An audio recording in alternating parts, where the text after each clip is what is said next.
Hello friends, स्वागत है आपका एक बार फिर हमारे study channel study with Nilesh में। आज हम लोग एनसीईआरटी एग्जाम्पलर बुक के solution chapter number 1 chemical reactions and equations के मल्टीपल चॉइस क्वेश्चन नंबर 1 से लेकर क्वेश्चन नंबर 5 तक के सॉल्यूशन को देखेंगे। यदि आपने इससे पहले हमारे इस चैनल को सब्सक्राइब नहीं किया है तो प्लीज इसे सब्सक्राइब करें ताकि आप हमारे हर लेटेस्ट वीडियो को आसानी से प्राप्त करते रहें। तो आइए स्टार्ट करते हैं। तो यहाँ पर सबसे पहले जो हमारा क्वेश्चन है वो है which of the following is not a physical change. इनमें से कौन सा जो है वो फिजिकल चेंज नहीं है। तो यहाँ पे समझने वाली बात है कि फिजिकल चेंज नहीं है, दैट मीन्स कौन सा चेंज होगा, केमिकल चेंज होगा। जाहिर सी बात है, फिजिकल चेंज नहीं होगा तो कौन सा चेंज होगा, केमिकल चेंज होगा, क्योंकि दो ही तो चेंज होते हैं, एक फिजिकल चेंज और एक केमिकल चेंज। तो देखते हैं कि फिजिकल चेंज क्या होता है और केमिकल चेंज क्या होता है। तो आप लोगों को पता होगा कि फिजिकल चेंज में क्या होता है कि कोई भी न्यू सब्सटेंस फॉर्म्ड नहीं होता है, न्यू सब्सटेंस फॉर्म्ड नहीं होता है, ठीक है, फॉर्म्ड नहीं होता। और ये चेंज होता है फिजिकल चेंज, वो कैसा होता है, रिवर्सिबल होता है। रिवर्सिबल मीन्स वापस हम लोग ओरिजिनल सब्सटेंस में ला सकते हैं, ठीक है। उसके बाद केमिकल चेंज जो होता है उसमें क्या होता है, न्यू सब्सटेंस फॉर्म्ड होता है, न्यू सब्सटेंस फॉर्म्ड होता है, फॉर्म्ड होता है। और ये जो होता है वो रिवर्सिबल होता है, रिवर्सिबल नहीं होता है, ठीक है। फिजिकल चेंज रिवर्सिबल होता है और केमिकल चेंज रिवर्सिबल नहीं होता है, ठीक है। तो आइए अब देखते हैं कि हम लोग के पास जो चार ऑप्शन दिया गया उसको पढ़ करके कि कौन सा फिजिकल चेंज है और कौन सा केमिकल चेंज है। तो ऑप्शन नंबर ए जो है वो देखिए, boiling of water to give water vapour. बोल रहा है वाटर को बॉईल करने पर क्या देता है, वाटर वेपर देता है। तो ये कौन सा चेंज हुआ, फिजिकल हुआ या केमिकल हुआ। तो देखिए यहाँ पे वाटर को बॉईल कर रहे हैं और उसमें क्या दे रहा है, वाटर वेपर दे रहा है। तो यहाँ पे क्या हो रहा है, वाटर का सिर्फ स्टेट चेंज कर रहा है, पहले लिक्विड स्टेट में था और अब जो है वो गैसियस स्टेट में हो गया। तो इसमें क्या हुआ कि वाटर का स्टेट चेंज किया, कोई भी नया सब्सटेंस तो बना नहीं, ठीक है। और ये जो चेंज हुआ वो कैसे चेंज हुआ, रिवर्सिबल या इरिवर्सिबल। तो ये जो चेंज हुआ वो रिवर्सिबल हुआ। क्यों रिवर्सिबल हुआ, क्योंकि एक बार वाटर को बॉईल कर ले तो वो वाटर वेपर में चेंज तो जरूर हो जाएगा। फिर क्या हम लोग वाटर वेपर से वाटर में चेंज नहीं कर सकते, बिल्कुल कर सकते हैं, ठीक है। तो ये कैसा चेंज हो गया, फिजिकल चेंज हो गया। उसके बाद बी ऑप्शन देखिए, क्या बोल रहा है, melting of ice to give water. Means ice को मेल्ट करने पर क्या दे रहा है, वाटर दे रहा है, ठीक है। तो यहाँ पे अभी क्या हो रहा है, यहाँ पे सिर्फ वाटर का स्टेट चेंज कर रहा है, पहले सॉलिड स्टेट में था। सॉलिड स्टेट वाटर का क्या होता है, आइस है ना। तो पहले सॉलिड में था, अब क्या हो गया, लिक्विड में चेंज हो गया। तो ये कैसा हुआ, क्या इसमें कोई नया सब्सटेंस बना, क्या नहीं बना है। क्या ये रिवर्सिबल है, क्या एकदम रिवर्सिबल है, ठीक है। आइस से वाटर बना सकते हैं तो वाटर से वापस आइस नहीं बना सकते, बना सकते हैं ठंडा करके, है ना। तो ये कैसा चेंज हो गया, फिजिकल चेंज हो गया, ठीक है, समझ में आ रहा। ऑप्शन नंबर सी देखिए, dissolution of salt in water. Water में सॉल्ट का घोलना, नमक को घोलना।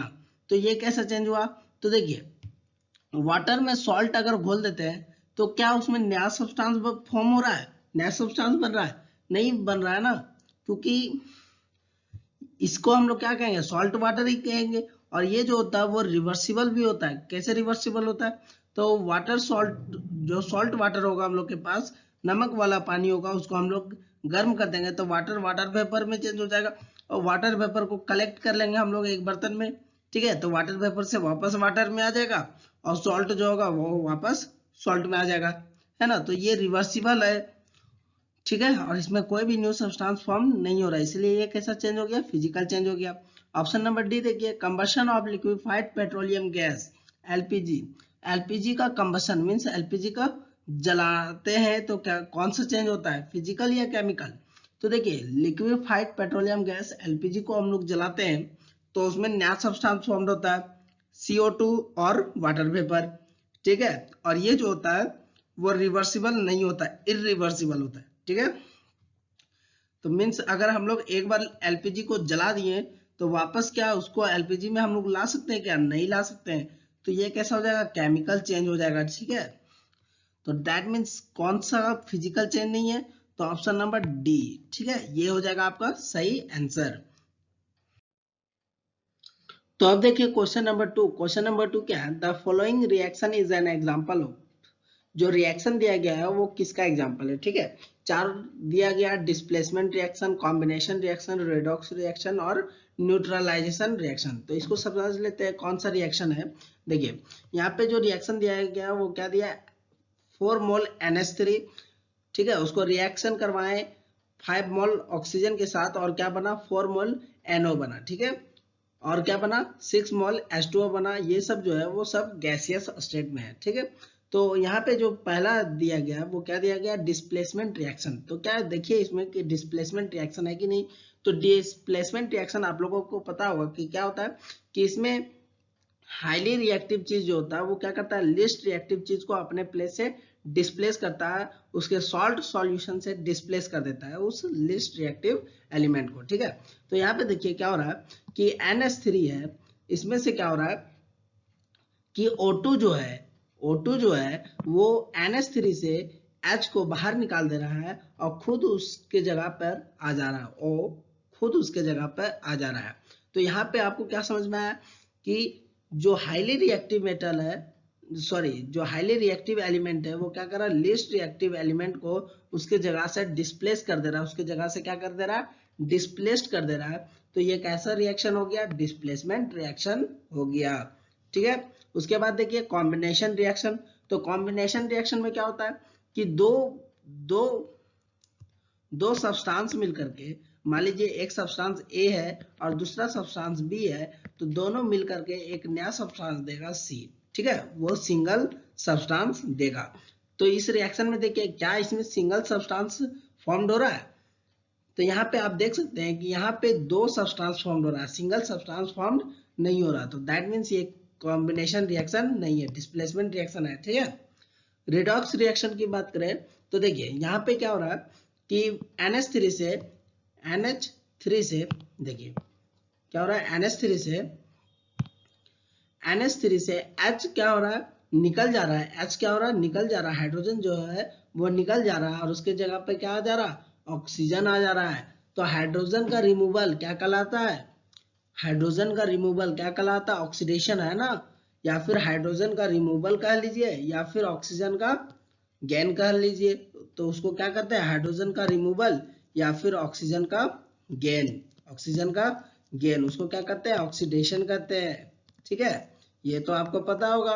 उसके बाद देखिए इससे क्या हो रहा है? हाइड्रोजन निकल जा रहा है और उसके जगह पे क्या हो रहा है? ऑक्सीजन आ जा रहा है। तो यहाँ पे तो क्या हो गया? ऑक्सीडेशन हो गया ना, ऑक्सीडेशन। उसके बाद देखिए एक और चीज क्या हो रहा है कि H निकल करके किसके पास जा रहा है? ऑक्सीजन के पास जा रहा है। किसके पास जा रहा है? ऑक्सीजन के पास जा रहा है। तो ऑक्सीजन के पास क्या जा रहा है?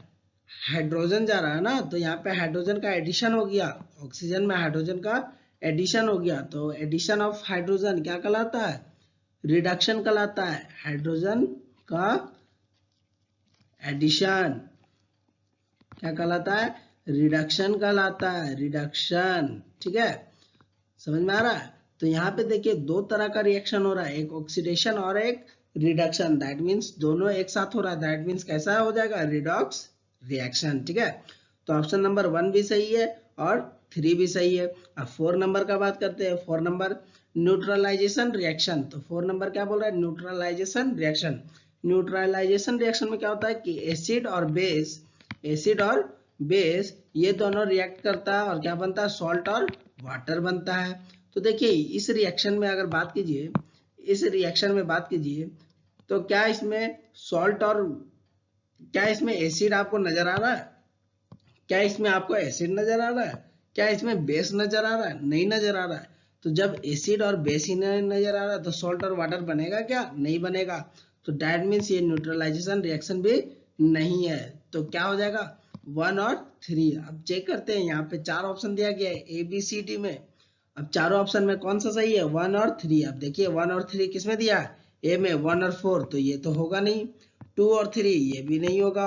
1 और 3 ये हो जाएगा सी नंबर 1 एंड 3। तो सी नंबर आपका क्या हो जाएगा? सही आंसर हो जाएगा। क्लियर है? अब आगे बढ़ते हैं। तो थर्ड नंबर क्वेश्चन देखिए क्या कर रहा है। Which of the flowing statements about the given state reactions are correct? इनमें से कौन सा स्टेटमेंट जो है वो दिया गया रिएक्शन के लिए सही है, ठीक है। जो नीचे आपका रिएक्शन दिया गया है, ठीक है, और स्टेटमेंट जो दिया गया है, तो इस रिएक्शन के लिए कौन सा स्टेटमेंट जो है वो सही है। तो रिएक्शन पढ़ते हैं, क्या बोल रहा है, आयरन को रिएक्ट करवाएं वाटर वेपर के साथ, क्योंकि गैसियस फॉर्म में है ना, तो वाटर वेपर के साथ रिएक्ट करवाया और क्या बना, Fe3O4 बना, और क्या बना, हाइड्रोजन गैस बना, ठीक है। तो यहाँ पे देखते हैं चार स्टेटमेंट कौन कौन सा है। फर्स्ट स्टेटमेंट जो बोल रहा है वो बोल रहा है iron metal is getting oxidized. Iron metal क्या हो रहा है, ऑक्सीडाइज्ड हो रहा है। तो चेक करते हैं क्या आयरन मेटल ऑक्सीडाइज्ड हो रहा है। ऑक्सीडाइज्ड कहने का मतलब क्या, ऑक्सीजन का एडिशन, ऑक्सीजन का एडिशन, ठीक है। तो देखिए चेक कीजिए यहाँ पे, क्या आयरन में ऑक्सीडाइज्ड हो रहा है, आयरन में ऑक्सीजन जुड़ रहा है। तो यहाँ पे देख सकते हैं कि आयरन में ऑक्सीजन जुड़ रहा है ना, यहाँ पे क्या हो रहा है, आयरन में ऑक्सीजन जुड़ रहा है। तो आयरन में ऑक्सीजन जुड़ रहा है, इसीलिए क्या बोल सकते हैं कि आयरन मेटल ऑक्सीडाइज्ड हो रहा है। तो फर्स्ट नंबर सही हो जाएगा स्टेटमेंट, ठीक है। सेकंड नंबर स्टेटमेंट क्या बोल रहा है, water is getting reduced. Water जो हो रहा है वो रिड्यूस हो रहा है। तो रिड्यूस होने का मतलब क्या हो रहा है कि ऑक्सीजन का रिमूवल, ऑक्सीजन का रिमूवल, ठीक है। तो यहाँ पे देखिए ऑक्सीजन रिमूव हो रहा है कि नहीं, तो H2O में से ऑक्सीजन हट गया, ऑक्सीजन क्या हो गया, हट गया, ऑक्सीजन रिमूव कर गया। तो ऑक्सीजन रिमूव कर गया और क्या बन गया, हाइड्रोजन गैस बन गया। तो यहाँ पे क्या हो गया, ये स्टेटमेंट जो है 2 नंबर वो सही हो गया, क्योंकि अभी समझे रिडक्शन रिड्यूस मतलब ऑक्सीजन का रिमूवल। तो ऑक्सीजन का रिमूवल हो गया ना, तो ऑक्सीजन का रिमूवल मतलब ये ऑप्शन नंबर 2 जो है, स्टेटमेंट 2 जो है वो सही हो गया। थर्ड नंबर स्टेटमेंट क्या करा है, water is acting as reducing agent. अब देखिए यहाँ पे रिड्यूसिंग एजेंट क्या होता है, और एक टर्म होता है ऑक्सीडाइजिंग एजेंट, जो कि आपका ऑप्शन नंबर 4 में है। ये दोनों को समझ लीजिए क्या होता है। रिड्यूसिंग एजेंट मींस वैसा सब्सटेंस जो कि दूसरे सब्सटेंस को क्या करवा दे, रिडक्शन करवा दे, है ना, दूसरे सब्सटेंस को रिड्यूस करवा दे, ठीक है। दूसरे सब्सटेंस को रिड्यूस करवा दे, वैसा सब्सटेंस को क्या कहते हैं, रिड्यूसिंग एजेंट। और दूसरे सब्सटेंस को जो ऑक्सीडाइज करवा दे उसको क्या बोलते हैं, ऑक्सीडाइजिंग एजेंट। तो वाटर का देखिए कि ये वो रिड्यूसिंग एजेंट है या ऑक्सीडाइजिंग एजेंट है। तो रिड्यूसिंग एजेंट मतलब कि क्या करेगा, दूसरा सब्सटेंस को रिड्यूस करवा देगा, दैट मीन्स ऑक्सीजन रिमूव कर देगा उससे। तो ऑक्सीजन क्या कर रहा है, जो वाटर है वो ऑक्सीजन तो सप्लाई कर रहा है आयरन को, आयरन को क्या कर रहा है, सप्लाई कर रहा है, रिड्यूस तो कर नहीं रहा। यहाँ पे देख सकते हैं कि Fe3O4 बन रहा है, मतलब ऑक्सीजन को सप्लाई कर रहा है आयरन में, ना कि ऑक्सीजन को निकाल रहा है। तो ऑक्सीजन सप्लाई कर रहा है, ऐड करवा रहा है, तो ऐड करवा रहा है, तो ये कैसा काम करेगा, ऑक्सीडाइजिंग एजेंट के जैसा, ठीक है, ना कि रिड्यूसिंग एजेंट के जैसा। तो थर्ड नंबर गलत हो जाएगा, 4 नंबर सही हो जाएगा, ठीक है। अब यहाँ से चेक कर लीजिएगा, ऑप्शन नंबर ए है 1 2 3, तो 1 2 और 4 सही है ना, तो ये तो गलत हो जाएगा। बी भी गलत हो जाएगा, सी सही हो जाएगा, डी भी क्या हो जाएगा, गलत हो जाएगा। तो C is the right answer, 1 2 and 4, ठीक है।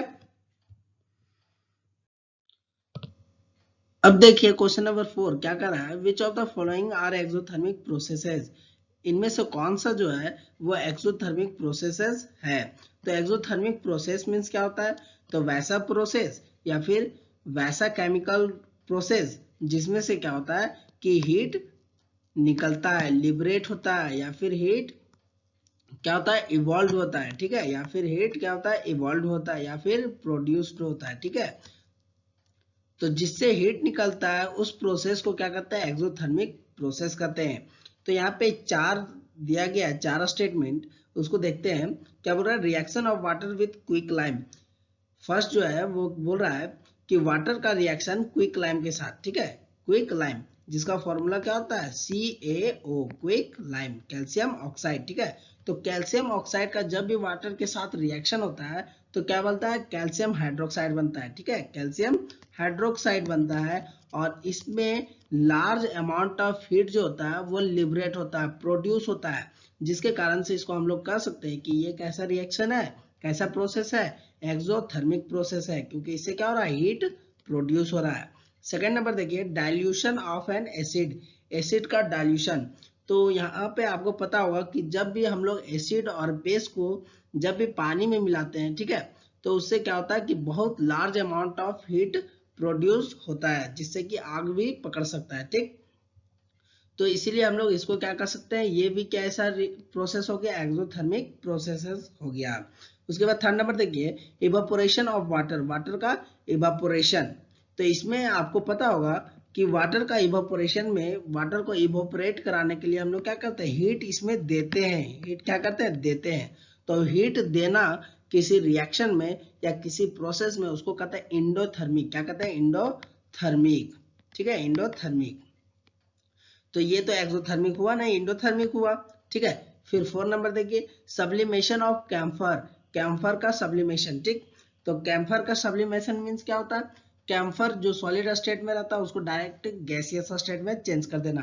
तो इसमें हम लोग क्या करते हैं, हीट देते हैं ना, जलाते हैं कैम्फर को, जब जलाते हैं तभी तो वो सब्लिमेट करके गैसियस फॉर्म में चेंज हो जाता है। तो इसमें हम लोग हीट दिए, दैट मीन्स ये भी कैसा हो गया, इंडोथर्मिक हो गया, इंडोथर्मिक हो गया, ना कि एक्सोथर्मिक। ठीक है, तो 1 और 2 जो हुआ वो आपका सही आंसर है। तो 1 और 2 किसमें, देखिए ऑप्शन नंबर ए में है 1 एंड 2, तो ऑप्शन नंबर ए जो होगा वह सही हो जाएगा। ठीक है, अब चलते हैं क्वेश्चन नंबर 5। अब देखिए क्वेश्चन नंबर 5, क्वेश्चन नंबर 5 क्या कर रहा है, क्वेश्चन नंबर 5 है 3 beakers labeled as A, B and C each containing 25 ml of water were taken। बोल रहा 3 बीकर लिया गया, क्या लिया गया, 3 बीकर लिया गया, और तीनों बीकर का जो नाम रखा गया वो A, B and C रखा गया। ठीक है, और तीनों में जो वाटर दिया गया है वो कितना दिया गया, 25 ml दिया गया है। पूरा small amount of NaOH and hydrous CuSO4 and NaCl were added to the beakers।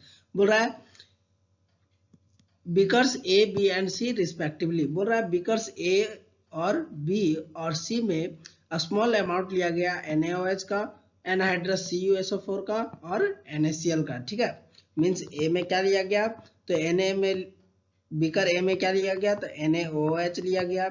Beaker B में क्या लिया गया, तो एनहाइड्रस CuSO4 लिया गया। ठीक है, CuSO4। और सी में क्या लिया गया, तो NaCl लिया गया। अब क्या बोल रहा है देखिए, it was observed that there was an increase in the temperature of the solutions contained in beaker A and B। ये ऑब्जर्व किया गया कि बीकर ए और बी के जो सॉल्यूशन था, बीकर ए और बी में उस जो सॉल्यूशन का टेम्परेचर जो था वो इंक्रीज कर गया। ठीक है, ए और बी का टेम्परेचर क्या कर दिया गया, इंक्रीज हो गया। ठीक, temperature. Whereas in case of beaker C the temperature of the solution falls। जबकि beaker C के केस में क्या हुआ कि सॉल्यूशन को जो टेम्परेचर था वो फॉल्स हो गया, मतलब कम हो गया। ठीक है, the temperature of the solution falls which one of the following statement or statements is or are correct। तो इनमें से कौन सा स्टेटमेंट जो है वो सही है। स्टेटमेंट देखते हैं, 4 स्टेटमेंट दिया गया, चारों स्टेटमेंट को एक एक करके पढ़ते हैं और समझते हैं। स्टेटमेंट नंबर 1 क्या बोल रहा है, in beakers A and B exothermic processes has occurred. A और बी में एक्सोथर्मिक प्रोसेस हुआ है। एक्सोथर्मिक प्रोसेस क्या होता है, तो वैसा प्रोसेस जिसमें से क्या होता है, हीट का इवोल्वेशन होता है ना, हीट प्रोड्यूस होता है। ठीक है, हीट प्रोड्यूस्ड होता है। तो ए और बी का अगर बात करें, बीकर ए और बी का, तो उसका क्या हो रहा था, उस सॉल्यूशन का टेम्परेचर जो था वो इंक्रीज हो रहा था। टेम्परेचर क्या हो रहा था, इंक्रीज हो रहा था। तो टेम्परेचर इंक्रीज जो हो रहा था वो किसके वजह से हो रहा था, हीट के प्रोडक्शन के वजह से। ठीक है, उसमें हीट प्रोड्यूस हुआ होगा तभी ना टेम्परेचर बढ़ा होगा। तो दैट मीन्स ये कैसा प्रोसेस हुआ इसमें, तो एक्सोथर्मिक प्रोसेस हुआ। तो स्टेटमेंट नंबर 1 जो है वो सही है। फिर बात करते हैं सेकंड नंबर स्टेटमेंट की, क्या बोल रहा है, in beakers A and B endothermic process has occurred. तो अभी हम लोग देख लिए कि ए और बी बीकर में क्या हो रहा था, एक्सोथर्मिक हो रहा था। तो इंडोथर्मिक तो होगा नहीं, क्यों नहीं होगा, क्योंकि इंडोथर्मिक प्रोसेस में क्या होता है कि हीट एब्जॉर्ब किया जाता है। ठीक है, हीट एब्जॉर्ब किया जाता है, हीट प्रोड्यूस नहीं होता, एब्जॉर्ब किया जाता है। तो यहाँ पे हीट तो एब्जॉर्ब नहीं हुआ, तो ये गलत हो गया second number. Third number, in beaker C exothermic process has occurred. Beaker C में क्या हुआ, एक्सोथर्मिक प्रोसेस हुआ है। तो बीकर सी में देखिए इसका टेम्परेचर क्या हो गया, कम हो गया। टेम्परेचर अगर ज्यादा हो जाता दैट मीन्स हीट प्रोड्यूस हुआ होगा, तभी तो टेम्परेचर ज्यादा हो जाता। तो तो इसमें हीट टेम्परेचर क्या हुआ, कम हो गया, दैट मीन्स हीट प्रोड्यूस नहीं हुआ होगा, है ना, हीट एब्जॉर्ब हुआ होगा। तो थर्ड नंबर क्या हो गया, गलत हो गया। ठीक, in beaker C endothermic process has occurred, बोल रहा है सी में इंडोथर्मिक प्रोसेस हुआ है। तो नंबर सी में क्या हुआ, बीकर नंबर सी में टेम्परेचर डाउन हुआ है। तो टेम्परेचर डाउन हुआ का मतलब हीट जो हुआ होगा वो एब्जॉर्ब किया गया होगा, इसमें हीट एब्जॉर्ब कर लिया गया। ठीक है, तो एब्जॉर्ब कर लिया जिसके कारण से इसका टेम्परेचर क्या हुआ, कम हो गया, है ना। तो 4 नंबर क्या हो गया, सही हो गया। तो यहाँ पे कौन कौन सा स्टेटमेंट सही हो गया, 1 एंड 4, 1 एंड 4। यहाँ अब देखिए ऑप्शन नंबर ए में क्या है, 1 ओनली, तो ये तो हो जाएगा गलत। बी में क्या है, 2 ओनली, तो ये भी हो जाएगा गलत। सी में है 1 एंड 4, तो ये हो जाएगा सही, और डी हो जाएगा गलत। ठीक है, तो सी हो गया 1 एंड 4। तो मिलते हैं नेक्स्ट वीडियो में, जिसमें हम लोग क्वेश्चन नंबर 6 से लेकर क्वेश्चन नंबर 10 तक का बात करेंगे। ठीक है, तो अगर आपको ये वीडियो अच्छा लगता है तो लाइक करें, कमेंट करें और सब्सक्राइब करें इस चैनल को। और तब तक के लिए जय हिंद।